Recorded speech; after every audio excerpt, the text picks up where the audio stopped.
How's it going, guys? In this lesson I'm going to answer a question I got over on one of the videos on the blog at onlinebassguitar.com, and the question comes from one of my subscribers called Kyle. As you can see here, Kyle posted quite a lengthy comment saying a few nice things about the last video, so thanks very much, Kyle, for checking it out and leaving a comment. But his question is at the bottom. So Kyle's question is, what is your advice for getting a good handle on the cycle of fifths and utilizing it to become more comfortable with notes up and down the fretboard? So this is a great question on a hugely important topic, and what I want to give you is an old exercise that I used quite a lot when I was studying, and I kind of designed it in mind to actually get round the cycle of fifths and help to kind of figure out where all the notes were. So this exercise, it's kind of got a little short repeated figure, if you like, that outlines a chord progression. So this figure is this.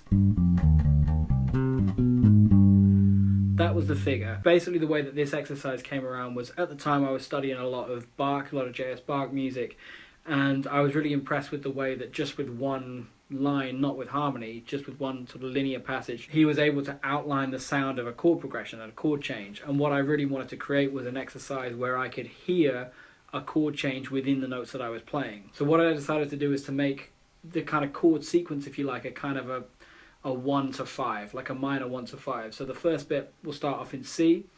We're in C minor. There's our C part, and then so I'm going 5 4 3 2 3 1 of C minor, up an octave. Now there you can hear the kind of the 5, the G7. Now that in itself was, quite an interesting exercise. It was, a little bit tricky for my fingers to play at first, but what I wanted to do to help get a bit more meat out of this exercise, if you like, was to move it round the cycle of fifths or the cycle of fourths. So I started to take that exercise and I would cycle it basically up a fourth each time I would repeat it. So what I would do is I'd play through the first bit, and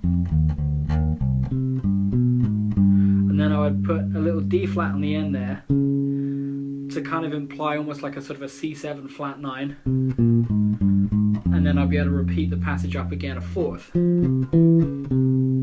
So just to kind of run through chordally how that works, we've got the first bit.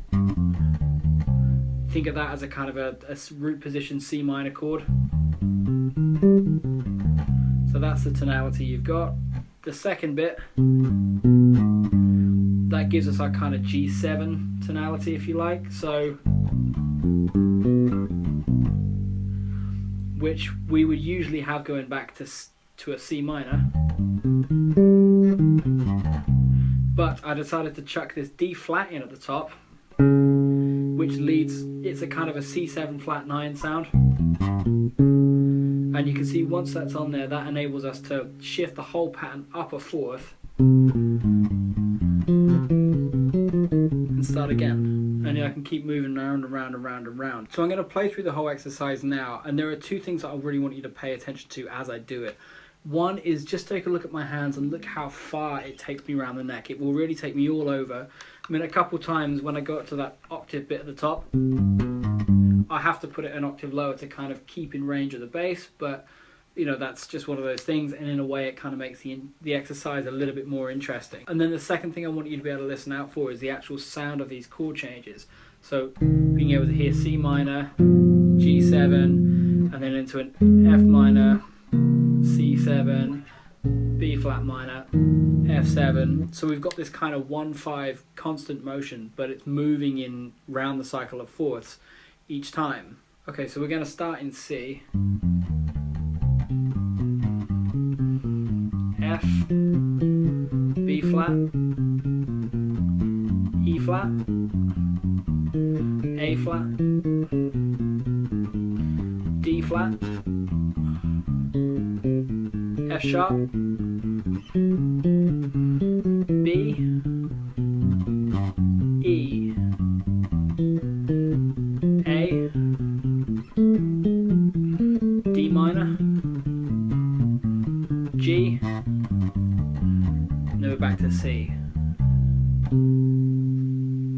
So hopefully what you can see in this exercise is using the cycle of fourths to work through material like this sort of exercises is a really, really great way to kind of take them all around the neck, and for you to get to know where everything is on the neck. But what I like particularly is if you can take things that are a little bit more melodic like this exercise that I've shown you, where you're training your ear to hear something, you can actually sort of squeeze a little bit more juice out of the cycle of fifths or cycle of fourths. Now, if you're feeling a little bit lost, I have actually transcribed this whole exercise out for you guys. So if you click the YouTube card here, or if you click the link in the description below, this will take you over to onlinebassguitar.com, where you can download this exercise for free, or if you really want to, you can give a small donation to help support the website. But if you don't feel like donating for whatever reason, don't worry about it. You can get the exercise for free. I'd much rather you had it than parted with money that you didn't have. That's it for this lesson. Kyle, I hope this has really helped to answer your question. Of course, if anyone's got any more questions, feel free to leave them in a comment below. I'll get back to them and hopefully make a video response for you guys. And I'll see you guys in the next lesson. Take care.